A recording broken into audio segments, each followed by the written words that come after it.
Welcome to soda Buti. So இந்த வீடியோவில் பார்க்க போகிறது ரெண்டுமே கிரைம் த்ரில்லர் ஏரியா. ஒன்று கிரைம் த்ரில்லரு, இன்னொன்று மிஸ்ட்ரி ஏரியாவில். ஸோ மொத்தமாக இந்த ஏரியாவில் பார்த்தே ரொம்ப நாள் ஆச்சா, அதனால் ரெண்டுத்தையுமே பார்த்து விட்டுலாம். ஃபஸ்ட்டு வந்து டோட்டலாக டிஃப்ரெண்ட்டாக இருக்கும். அதாவது இதில் ட்விஸ்ட்டுங்கிறத விட அந்த ட்விஸ்ட்டை இவங்க ட்ரீட் பண்ண விதம் வந்து செம்மையாக இருக்கும். ரெண்டாவது படத்தில் ட்விஸ்ட்டோட சேர்ந்து எமோஷனல் மூமெண்ட்டும் நல்லா ஒர்க் ஆகும். ஸோ ரெண்டுமே நல்ல படங்கள். ரெண்டுத்தையும் டீட்டெயிலாக இதில் பார்த்துடலாம். ஃபஸ்ட்டு படம் வந்து சியூடான் அப்படிங்கிற படம். ஸோ இதோடைய கதை என்ன அப்படின்னு பார்த்தாக்க, இதில் ஹீரோயின் வந்து ஒரு டெய்லராக இருக்காங்க. டெய்லர்னு மைண்டில் வச்சுப்போம், ஏன்னா அந்த நூலை வச்சு வேலைப்பாடுகள்லாம் பண்ணுறது, கல்யாணத்துக்கு ட்ரெஸ் தைக்கிறது, இப்படியான பல வேலைகளை பார்ப்பாங்க. அவங்க அம்மா ஞாபகார்த்தமாக ஒரு நூல்கண்டை பார்த்தா கூட எங்கள் அம்மா அப்படிங்கிற மாதிரி ஃபீல் பண்ணக்கூடிய ஆள். இவங்க கஸ்டமரோட மூணாவது கல்யாணத்துக்கு இவங்க வந்து ட்ரெஸ் தைச்சு கொடுக்க அங்கே போகிறாங்க.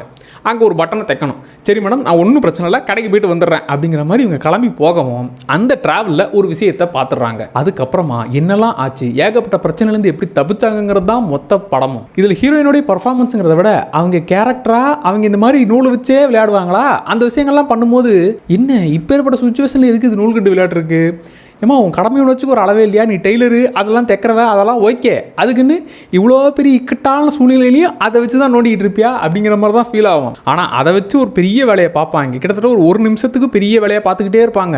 என்ன பண்ணுது, எதுக்கு இப்பெல்லாம் பண்ணிக்கிட்டு கிடக்குங்கிற மாதிரி தோணும். அது முடிச்சதுக்கப்புறம் அடங்க ஒக்கா மக்கா அப்படிங்கிற மாதிரி ஒரு வேலையை பார்த்து விட்டுறோம். ஹீரோட பர்ஃபார்மன்ஸ்னு இல்லை, எல்லாரோட பர்ஃபார்மன்ஸுமே சூப்பராக இருந்துச்சு.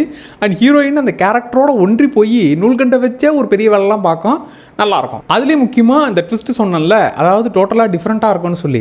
ஸோ அந்த ட்விஸ்ட்டு வந்ததுக்கப்புறம் ஓகே விஷயம் தெரிஞ்சிருச்சுப்பா, இதுக்கப்புறம் இப்படி முடிக்க போகிறீங்க அப்படிங்கிற ஃபீல் இல்லாமல், டேய் இதுக்கப்புறம் எப்போ ஆரம்பிக்க போகிறீங்க, இதுக்கப்புறம் எப்போ கொண்டு போக போகிறீங்க அப்படிங்கிற ரூட்டில் இது போகும். அதுலேயும் ஒரு டைமும் ஒரு பிளானுங்கிற மாதிரி, இதுதான் நூல்கண்டை வச்சே விளையாடுமே, அந்த நூல்கண்டை வச்சு விளையாடி பிளான் போகிறதுன்ற மாதிரி அந்த டென்ஷனை பில்ட் பண்ணுற ஏரியாலாம் நிறையவே இருக்கும். முக்கியமாக இதில் வரக்கூடிய வில்லனோட என்ட்ரி, வில்லன் அப்படிங்கிறத விட அவன் ஜஸ்ட் வந்தான் போட்டு தள்ளனா அப்படிங்கிற அந்த ரூட்டில் போகாமல் அந்த கேரக்டர் ஹீரோயின் கிட்ட பேசுகிற ஒரு மூமெண்ட்டில் அவன் யாருன்றது புரியும். அதாவது இவன் பிடிக்காதவங்க, இவன் கெட்டவங்க அப்படின்னு ஜஸ்ட் அவனை காட்டாமல் அவன் ஹீரோயின்ட்டு ஒரு விஷயத்தை கேட்பான், உங்கள் அம்மா இப்படி பண்ணால் உனக்கு பிடிக்குமா, அப்போ நான் பண்ணுறது தப்பு இல்லைல்ல அப்படிங்கிற மாதிரி அவன் பேசுகிற விஷயங்கள்லாம் கூட நியாயமாக இருக்கும். அதாவது அவன் பக்கமும் சில விஷயங்கள்லாம் இருக்கும். அப்புறம் எனக்கு இதில் செட் ஆகாதுங்கிறத விட ஒரு பாட்டிமா வந்து போலீஸாக வரும். ஏங்க இவங்க இதில் ரிட்டையர்மெண்ட்லாம் கிடையாதா, இல்லை நம்ம ஊரில் இந்த வயசுக்கு அப்புறம் ரிட்டையர்மெண்ட் ஆகிடுவாங்களே, இவ்வளோ வயசான ஒரு போலீஸெல்லாம் நான் பார்க்கல, அதுலேயும் கையில் கண்ணை தூக்கிட்டு ஸ்பாட்டுக்கெல்லாம் வருமா, பாட்டிமா எப்படா போலீஸாக இருக்கிறாங்க அப்படிங்கிற மாதிரி தான் இருந்துச்சு. ஆனால் அந்த பாட்டிமா கேரக்டரும் பல விஷயங்கள்லாம் பண்ணோம்,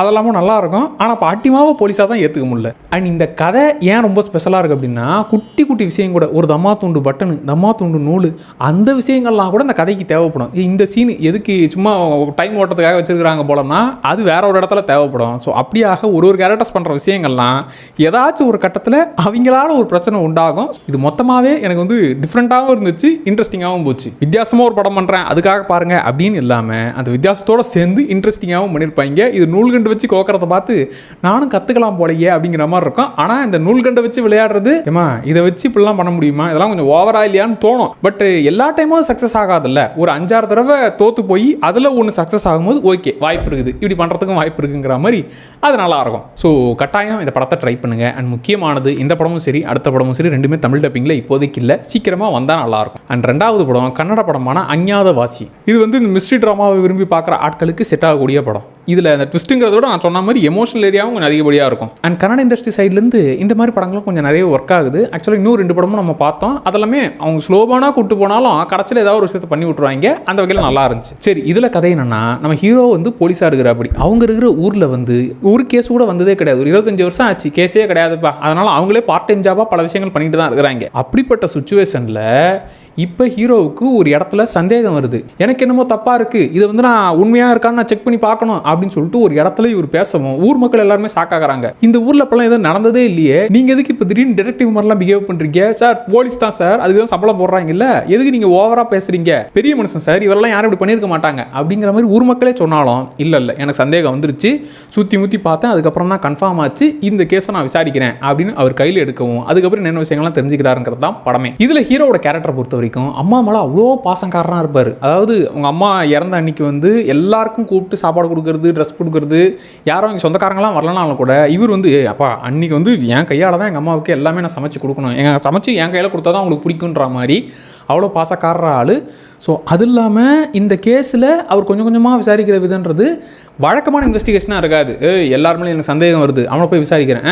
இவருக்கு ஏதோ ஒன்று டவுட் இருந்துக்கிட்டே இருக்குது. இதுவாக இருக்குமோங்கிற அந்த டவுட்டு நமக்கு கடைசியில் தான் ரிவீல் பண்ணுவாங்க. ஸோ ஆக இது வந்து வழக்கமான இன்வெஸ்டிகேஷனில் கொடூரமாக கொலை பண்ணிட்டான், இதுக்கு பின்னாடி வில்லனுக்கு பெரிய காரணம் இருக்கும் அப்படிங்கிற ரூட்டில் போகாமல் ஏன் ஹீரோ இப்படி பிஹேவ் பண்ணுறாரு அப்படிங்கிற விஷயம் தான் இந்த படமே. அண்ட் முக்கியமாக இது ஒரு ஸ்லோபன் மூவி தான். அப்போ நடுவில் கொஞ்சம் போர் அடிக்குமா அப்படின்னா வேறு ஸ்டோரிஸில் கூட்டு போவீங்களா, அது ஒரு தனித்தனி கதையாக பார்க்குற மாதிரி இருக்கும். இப்போ ஹீரோவோட அம்மா பாசங்க கதை போயிட்டு இருக்கும், டக்குன்னு இன்னொருத்தனுடைய கம்ப்யூட்டர் வாங்கின கதை போயிட்டு இருக்கும், டக்குன்னு இன்னொரு கேரக்டரோட கதை, இப்படி தனித்தனி ஷார்ட் ஸ்டோரிஸ் மாதிரி இவங்க சொல்ல ஓகே இப்போ நான் அந்த மர்டர் மிஸ்ட்ரிங்கிறதையே மறந்து தனித்தனி ஒரு ஷார்ட் ஃபிலிம் பார்க்குற மாதிரி பார்த்துக்கிட்டு இருக்கேங்கிற ஒரு ஃபீல் வரும். அதனால் போர் அடிக்காது. அது எல்லாத்தையும் கனெக்ட் பண்ணதுக்கப்புறம் தான் இதுதான் விஷயமாங்கிற மாதிரி அந்த ஏரியாலாம் சூப்பராக இருக்கும். கடைசி ஒரு ½ அன் ஹவர்லாம் எமோஷ்னலாக ட்விஸ்ட்டாக ரெண்டுமே கலந்து செம்மையாக இருக்கும். ஸோ அது வரைக்கும் போர் அடிக்காமல் பார்த்துக்க இவங்க அப்படியே ஒரே நேர்கோட்டில் போகாமல் தனித்தனி கதையாக அவங்க சொல்லிட்டு கூட்டு போகிறதுனால போர் அடிக்காமல் போச்சு. அண்ட் எல்லாரோடைய பெர்ஃபார்மன்ஸுமே அவங்க பண்ணுறதுக்கான காரணங்கிறது கெட்டது பண்ணிட்டாங்களே அப்படிங்கிறது இல்லாமல் அந்த இடத்துல ஏன் இவங்க இப்படி முடிவு எடுத்தாங்கன்னு எமோஷ்னலாக எடுக்கிற முடிவுங்கிறது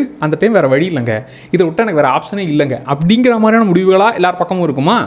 அது சரின்னு சொல்ல வரல, ஆனால் ஏன்டா இப்படி பண்ணி தொலைச்ச அப்படின்னு அவன் மேலே பாவம் தான் வரும். ஸோ இது வந்து நீங்கள் எதிர்பார்க்காத அந்த ட்விஸ்ட்டுங்கிறதுக்கு இருக்குது. ப்ளஸ் இப்படிலாம் முடிச்சிருக்கீங்களாப்பா அப்படிங்கிற அந்த ஃபீல் இருக்கும். பட் அதை விட அதிகமாக எமோஷ்னலாக தான் மாட்டிக்கிட்டான்பா அப்படிங்கிற விஷயத்தை தாண்டி அவன் எவ்வளோ வலியோடு இந்த விஷயத்தை ஷேர் பண்ணிக்கிறாங்கிறது தான் கடைசியில் ஃபீல் ஆகும். ஓவரால் ஒரு ஸ்லோபன் கிரைம் மிஸ்ட்ரி ட்ராமா ஒன்று பார்க்கணுன்னா இந்த படத்தை ட்ரை பண்ணுங்கள். ஃபஸ்ட்டு படம் ஆப்வியஸாக கன்ஃபார்ம் ட்ரை பண்ணுங்கள். அதில் உங்களுக்கு ஸ்லோ ஃபீல்ன்றதை விட அடுத்தடுத்து வேறு ஃபீலில் கூப்பிட்டு போவாங்க. அதனால் அது செம்ம இன்ட்ரெஸ்டிங்காக இருக்கும்.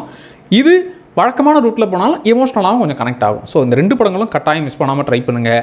தமிழ் டப்பிங் சீக்கிரம் வந்தால் நல்லாயிருக்கும். இப்போதைக்கு இல்லைப்பா டென்ஷன் ஆகாதீங்க, வந்துடும். தமிழ் டப்பிங் படங்களாக அடுத்த லிஸ்ட்டு நான் போடுறேன். மறக்காம சோடா பிடிச்ச நல்லா சப்ஸ்கிரைப் பண்ணிக்கோங்க. Ta-ta by.